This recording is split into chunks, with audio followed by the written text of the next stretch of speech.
Multifamily Mindset. Podcast. Think bigger.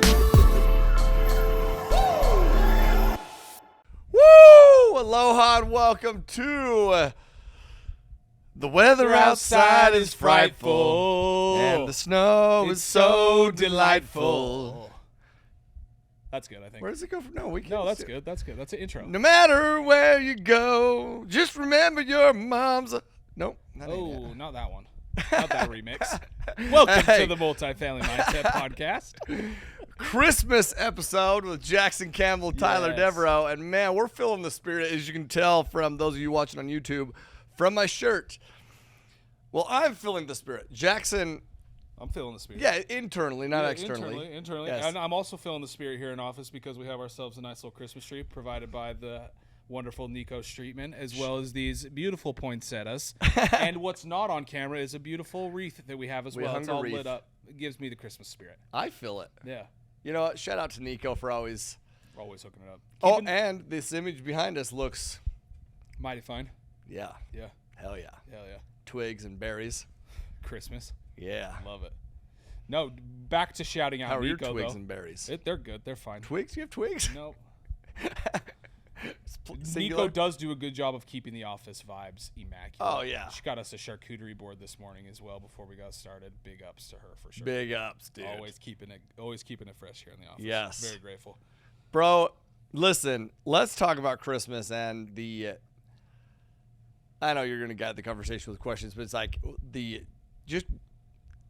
meaning of Christmas, the joy that Christmas brings, like Yeah. what's so powerful about it? Well, dude, Whatever I think, direction you want to go. I think a lot of times people talk about Christmas, right? The meaning of Christmas, everything that comes with Christmas. But as you and I were chatting before we started here, there were two things that really stood out to us during the Christmas season, right? That's even whether you celebrate Christmas or Hanukkah or don't celebrate it at all or whatever.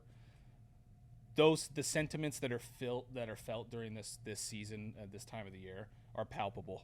Mm-hmm. They're real feelings and they're real sentiments that we feel.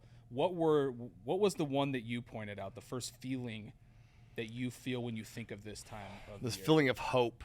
It's Yeah. like it's what I love about Christmas is no matter what happened throughout the year, you get to Christmas and it's just like this hope. Mm-hmm. Hope for, just the holidays are beautiful, but then hope for a new year that's coming. And there's just newfound sense of hope. Yeah. Seriously, regardless of what just happened, the holidays bring this newfound sense of hope. Yeah. And then you mentioned everybody's on that same wavelength too of hope, mm-hmm. right? Everybody's gearing up for the new year. Everybody's kind of like analyzing their year that passed in hopes to have a better year for the next year. And it's like Mm-hmm. that last week to both celebrate the final year, the last of that year, and to also prepare for that next year. Tons and tons of hope. But when we were talking about it, the one thing that came into my mind around this time of the year is charity. Mm-hmm. So much charity, whether that's charity. I mean, I Yeah. don't need to explain it any more than that, but there's so much charity that is coupled with that hope that comes around this time of the year. Tyler, go ahead. I was gonna say, do you think that those go hand in hand? I think they have to. And what do you mean Yeah. by that? Well, let's think of charity, dude. Let's think of charity. If you're giving something, you're going to hope that it's received wherever that thing was given. You're going to hope that it's received to benefit that person, right? Yeah. So anytime you really that's why I like gift giving too. It's like you really don't know what that person wants or what that person needs, but you're digging into your thoughts and what it is that they might enjoy or may need to hope that it's going to benefit their life. So yeah, definitely. I think they play hand in hand. What do you think? I know you probably have a thought there. How do I they do. play I'm hand gonna ask this real quick. Hey Siri, what's the definition of charity? Just curious. Charity means an organization set up to provide help and raise money for those in need. Do you want to hear the next one? Yes. It means the voluntary giving of help, typically in the form of money, to those in need. Okay. Do you want to hear the last one?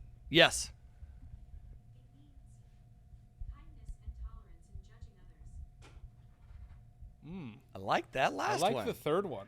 Kindness, For those of you that couldn't hear it, go. What did it say? Kindness and tolerance in judging others, right? Yeah. Kindness and tolerance in judging others. Yeah. Then the other ones were along the lines of giving.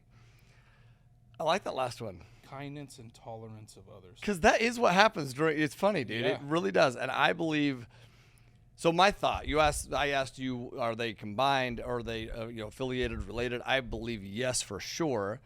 Because I believe that with charity is giving, right? Whether it's giving kindness, giving patience, giving gifts, giving money, giving whatever. And I believe that when you give, that giving shows a form of abundance. Giving shows that you believe, dude, in abundance. And I believe abundance is a prerequisite to hope. Like, in order for you to hope is a form of abundance. Like, you don't have it yet, but you hope that it will be there in the future. So you're willing to sacrifice in the short term for the hopes of a better future, right? Yeah. That's beautiful. So I definitely think that they're aligned. And I think that the more you give and then naturally see that it comes back directly or indirectly in your life, the more hope it creates in your life. Mm-hmm. That's why I believe that we should be able to create this not just during the seasons, but regular basis. Yeah. We should be able to create that by the way we live. Yeah. Right? Okay. So let's dive in there, Ty. How can we cultivate that hope and charity on a daily basis to kind of have that sense of not necessarily Christmas spirit, but the sense of hope and charity that we feel around Christmas time? How can we cultivate that daily, or what are some tips and tricks you think? Well, do you know what else I think? Man, I'm going to tie this in. We didn't talk about this, but what precedes the Christmas holiday? What holiday precedes the Christmas holiday? Thanksgiving. And what's the whole theme of Thanksgiving? Being grateful. So what if I told you that I believe, well, first off, I know this for a fact because of polls. You go do studies. December is the favorite holiday or favorite month of the year. Mm-hmm. Like, national poll, December is the favorite month of the year. I can't remember the exact percentage, but go look at polls. It's the favorite month of the year. What's interesting about that is December's also the coldest month of the year. Interesting. In most places, not in every place, but in most places, it's the coldest month of the year. How in the hell is the coldest month of the year also the favorite month of the year? Well, I believe it's because of Thanksgiving, man. Thanksgiving sets it up. It sets the tone for it, right? All of a sudden, Thanksgiving comes and we become very grateful. Yeah. We start to recognize and list. Some people for a whole month, even though we preach listing out gratitudes every day, multiple times a day, Yep. Most people don't do that until they get to November. But all of a sudden what happens is they start listing out their gratitudes in November in preparation for Thanksgiving, and they realize that life is beautiful. And so then what happens once they reach December? Life is beautiful. It's their favorite month. Right. They feel it. Yeah. Well, do you know what's also interesting with that is that January is rated by and large the least favorite month of the year. Why do I believe that's the case? Well, because gratitude through November sets up December to be beautiful. All this, gratitude and hope and everything that is cultivated in December, then all of a sudden maybe we let expectation drip in. Maybe we have an expectation that this gift is going to be better, or that people are going to give us more gifts, or that the holidays are going to be, no one's going to fight, or whatever. Our expectation gets in the way of our gratitude all of a sudden. Mm-hmm. So where we let nothing get in the way of the gratitude in November, which then sets up December. In December, we let expectations get in the way of our gratitude, which sets us up for a shitty January. Interesting. Right? Interesting. Yeah. So if you look at, I do believe it's super interesting. So your question is, how do we maintain that throughout the year? Gratitude, dude. Yeah. Gratitude today will set you up for a better tomorrow. Yeah, dude, that's so true. The gratitude is kind of what prepares you, man, for that hope and that charity in December. And what you're saying is that can be cultivated and that can be done on a daily basis. Hourly basis. You just hourly basis. I love that. An hourly basis even, dude. Like you zoomed out what happens in November, December, and January, but really that happens daily. Daily. Yeah. Ty, how has cultivating gratitude benefited you in your life in this sense of doing it daily? It's strengthened me so much, man, because no matter what is going shitty, and trust me, you may just see, all the good. There's lots of stuff that goes shitty. Yeah. Man, lots, dude. And when I find myself in this despair, and despair is the opposite of hope. And I promise you I find myself in despair. We all do. We're humans. Like, that happens. Mm-hmm. gratitude's what resets me, man. Because what gratitude does is it redirects your focus instead of on lack. It redirects it to abundance because it redirects it to what you do have and what all these things that are going great. What happens is it's so easy to magnify problems because they're right here. Right here. They're so loud. Yeah. But if you can start to magnify gratitude, those problems go into the distance. And it doesn't mean that they're gone. They're still there. Yeah. But mahalo is this attitude of gratitude, right? You hear that. But mahalo, really what that is a way of life. It's a way of life. It's not just this, I'm grateful for this or that. It's a way that you live your life. No matter what's going on, you choose a perspective of gratitude. That's it. That's so good. Hope, like you're saying, it precedes the the gratitude precedes hope. Yeah. You have to have gratitude before you can be hopeful. Yeah. Right, that's what you're saying. Dude, that's so good. That's so good because it's almost like hope is, as you're talking, this is kind of what came to me. Hope is the action of the gratitude. Actually, Almost. hope is Or do you- still okay. a belief. Okay. So I believe that there's this. Actually, I'm curious, man. Let's actually look this up. See, I love doing this kind of stuff. Like looking up just definitions, because it tells you a lot, you know. And it says, so number one, it says a feeling of expectation and desire for a certain thing to happen. So interesting. Is that interesting? Yeah. We talked about how hope is cultivated in December, but I had not read that yet. And I also told you that I believe that January tends to be is the least favorite month, you know, from polls by and large, a huge amount, Yeah. because of expectations get in the way of our gratitude. So, Or we even stop being grateful. yeah. That's what Yeah. I see come towards Christmas time too, is the gratitude does start to fade. And it all becomes about the hustle and bustle and all about make sure you get the gifts on time, make sure you wrap them nice, make sure they're under the tree for a week so everybody can see how pretty it is or whatever. Yeah. I feel like towards the end of December, towards like right when we should be the most grateful, is that's when like the stress ensues. All the traditions ensue, and all of our fixed mentalities around that time of the year also creep back up around that time of that time of the month, and then Christmas is over, and maybe those expectations weren't fulfilled like we thought they would be, and then we're kind of bummed about it going into January. Man, who's ready to think bigger? Listen, Peak Partnership is almost here. It's going to be here very fast, and you need to be there. Okay, you need to join us in Orlando, Florida, March 21st through 23rd, 2024, for the biggest and baddest real estate event that you've been to. Yeah, we're talking lots of networking, lots of inspiration, people like David Goggins, Jim Quick, Jamie Kern-Lima, your boy Tyler Devereaux, and a ton more than that. You're going to connect with multifamily professionals that will teach you and show you how to build generational wealth, transform your family legacy with multifamily real estate, and that's all happening at Peak Partnership 2024. It's the third time we're doing this event. Now listen, this one will be the biggest one yet, and I will promise you this, you do not want to miss out. So go to peakpartnership.com, reserve your seat. You can click the link in the description to register as well. Can't wait to see you there. Do you want to know what I love about my mom is Christmas was pretty stressful for my mom, like growing up, because she had to work multiple jobs, dude. Yeah. And she worked overnight, like a graveyard shift at the post office. And I know she hated that, but she did that. She did that so that Christmas would be joyful for her kids. But what I love about my mom is she was so grateful. She didn't expect anything from anybody at all. That's why she did what she did. That's why she's such a hard worker. But she was so grateful for anything that anybody else would do. She was so grateful for it. And what's interesting about it is she worked the hardest during that time frame. Like that time frame, the holiday time frame, is where she worked the hardest. And my mom's a hard worker. She's always been a hard worker. But no matter what was going on, her attitude was gratefulness. Yeah. But what's interesting is then come January, and Strat had just mentioned that, and I thought it was such a great perspective. He said people always have to go back to work in January. Right.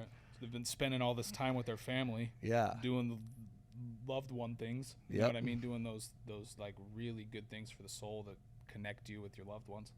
But what was interesting is my mom was working the hardest during the holidays, and so things slowed down for her in January. She continued to work throughout the holiday so that we would have a good holiday, and then things slowed down, and so gratitude enhanced even more at that point. Yeah. You know. Yeah.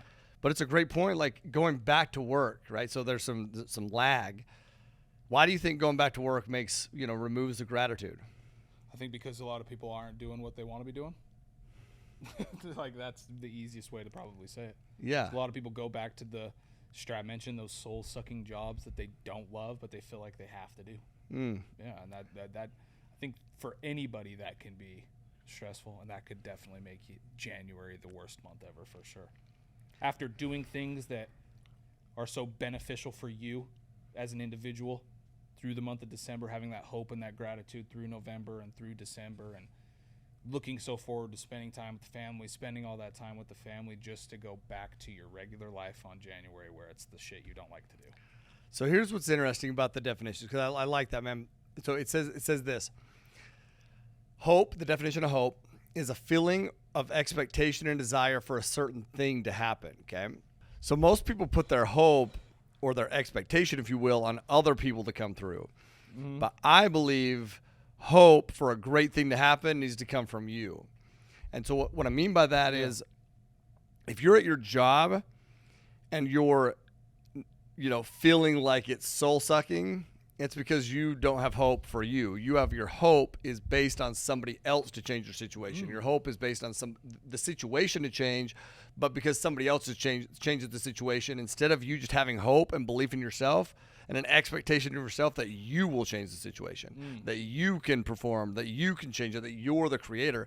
Because I believe no matter what the situation is, once again, we talked about this, but you can find gratitude in the situation because you have hope in yourself that you can change for a better future, right? So good. That's my perspective. Yeah. So the holidays are beautiful, but our expectation a lot of times is, on the situation to be beautiful because of a gift that we're getting or something that's outside of our control. And anytime that our expectation, our hope is based on something outside of our control, or outside of us is what I guess I should say, because we're the only things that we ultimately control. Like, my hope is very much tied into my faith, but my faith is also very much tied into me. Meaning I believe that with, a faith in a greater power, that I have the ultimate power. That's what I believe. Yeah. To change, no matter the situation. Yeah. Yeah, dude. So as we wrap up this episode, Ty. And by the way, that's whether it's December, January. That's what I'm trying to say is that's exactly where I was going with this next question is, like, as we kind of wrap this up, how do we make, like, not how do we, because we kind of have been talking This about GD that. fire alarm keeps going off this whole episode. So for those of you, if you cannot hear this, this has kept going off, and we've cut it out in the future aspects. But this time, we're just going to let you keep listening to this fire alarm with us as we talk. You want to know why? Because I'm going to remain grateful, even though this is piercing me to the inner core of my brain. Yeah. Hopefully it's piercing you too, listener out there. I can't even remember my train of thought with this thing going. What was I saying? How do we? What is something that we can do every day to cultivate that, dude? Yeah. To cultivate that. I think that the morning time is critical to cultivate gratitude, to cultivate hope, dude. Every day you should wake up and do the first thing that I say when I wake up every morning. Today's going to be a great day or amazing day. I say one of the two. Today's going to be a great day. Today's going to be an amazing day.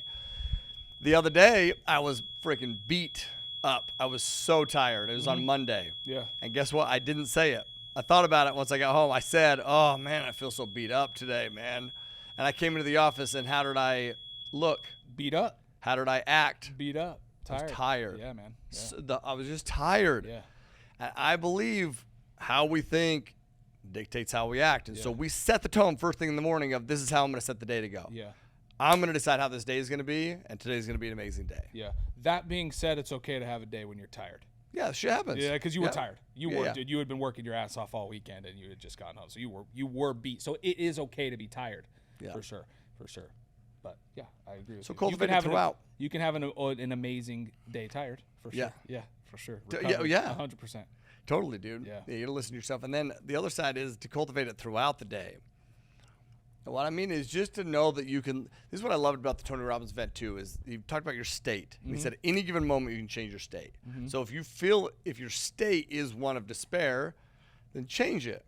Now I believe you as an individual have to be self-aware to know that you're in a state of despair or whatever that looks like, depression, despair, negativity, whatever. Be aware enough to recognize it, and then, as Dallas Pruitt talks about, catch yourself in error thinking, which is what that is, and correct. Change it. And the quicker you can catch it, the quicker you can correct, and the quicker you can continue to maintain hope and direction and, dude, positivity in your life, you know? Yeah, I couldn't agree more. Tyler, anything you want to say regarding Christmas as we wrap up here? Any Christmas message that you want to give? Or should we just wrap it up because these alarms don't stop going off on us? For the record, there is no fire. They're doing some tests. We're good. But even if there was a fire, we're in it for the long haul. We'd be in here. We'll burn this mother effer down for you. Well, I don't know about all that. So the question was, anything else I want to add? Yeah, Christmas-wise. And wrap up. I loved the third definition that it gave us earlier, which is to just Charity was hope patience and forgiveness or kindness. and patience, yeah. That's what I would like to end with, man. That's what I would like to end with. This holiday season, the holidays are special. What I want you to take from this, what I would love all y'all to take from this is that every day is special, man. Every day is special. It shouldn't be seasonal. It should be just a way of life, man. But I will say that the holidays are special. And to capitalize on the holidays, to maximize every opportunity that you have during the holidays with those that you love. And that doesn't mean not get your work done. I believe some of the biggest separators in my life have been during the holidays getting work done while other people are chilling, right? Ed Milet talks about this, separator season.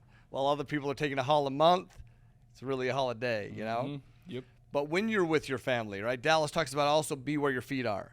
So when you're with your family, dude, Be present. be present, show love, be patient, be kind, remove your expectations and replace your expectations with appreciation.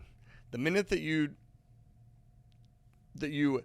trade expectations for appreciation, life changes. Life becomes more colorful. Life becomes more beautiful. All those around you become more beautiful. And that's beautiful, you know? So that's what I would challenge people to do. I love that. That. Ty, thank you today for today's episode. I don't know if we dove into so many great values today, talking about charity, hope, and everything else. But do we want to end? Do you have a Hawaiian value we want to end on today? Yeah, man. Ho'okipa. And if you've ever been out in Maui, Ho'okipa is a awesome beach out here in Maui. Awesome surf break as well. You'll see Kai Lenny out there windsurf from time to time. Lots of windsurfers out there, though. Yeah. But it's just a great surf break. There's a bunch of turtles there, always on the beach. Seals. Yeah, Yes. that's a good spot. It's a solid spot. Yeah, beautiful. But what's cool is we looked up the word Ho'okipa, and it literally means, Ho'okipa means to entertain. And you think about all those things that we just talked about, that's very entertaining. But it's also commonly used to mean a hospitality. And I loved that when I read that because, you know, Ho'okipa and the holidays, if you think about it, are all about it's about hospitality. And if you've ever been in a Hawaiian home, not just during the holidays, at any point, the hospitality Ho'okipa is in abundance. Yep. They feed, dude, we just did an event out here in Oahu, and man, Love was there for sure. there was so much, dude, and people brought, you know, donuts and pastries and things to make sushi rolls, and it was amazing. That's how the Hawaiian people are wired, and I love them for it, man. They live, breathe, sleep Ho'okipa. And but even though, you know, Ho'okipa loves food and luau's and parties, the deeper meaning is that we love sharing with one another. That's what it is, right? Sharing with one another. We love an excuse to get together, create meaningful memories, nourish one another physically, spiritually. There is something beautiful about nourishing others. So my advice to the holidays is to live Ho'okipa, man, to literally live hospitality, live Ho'okipa, and remove your expectation from other people and instead go into those parties, go into those things with your families, go into those situations that you have to nourish. Because once again, there is something beautiful about nourishing other people. And by nourishing other people, we inevitably nourish ourselves, our souls. Right? So good. Anything else you want to add there? No, man. I think you nailed it on the head right there for sure. Sweet. Yeah. Love it. Y'all, Merry Christmas. Meli Kaliki Maka. Cannot wait for you to have an amazing new year as well. Thank you for spending another year with us here on the Multifamily Mindset. We love y'all. We appreciate you. We are grateful for you. And man, we love doing this. And once again, we can only do this because you continue to tune in, you continue to listen, you continue to share.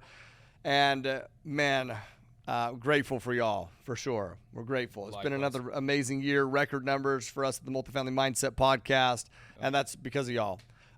We don't do any advertising for this. You do our advertising for us, and God bless you. You know, we appreciate y'all. Love you. Hope you have, once again, just the best Christmas, an amazing new year, and that you live always, and especially through the holidays, with aloha. Peace. So good. That was a great exit. Multifamily Mindset Podcast. Think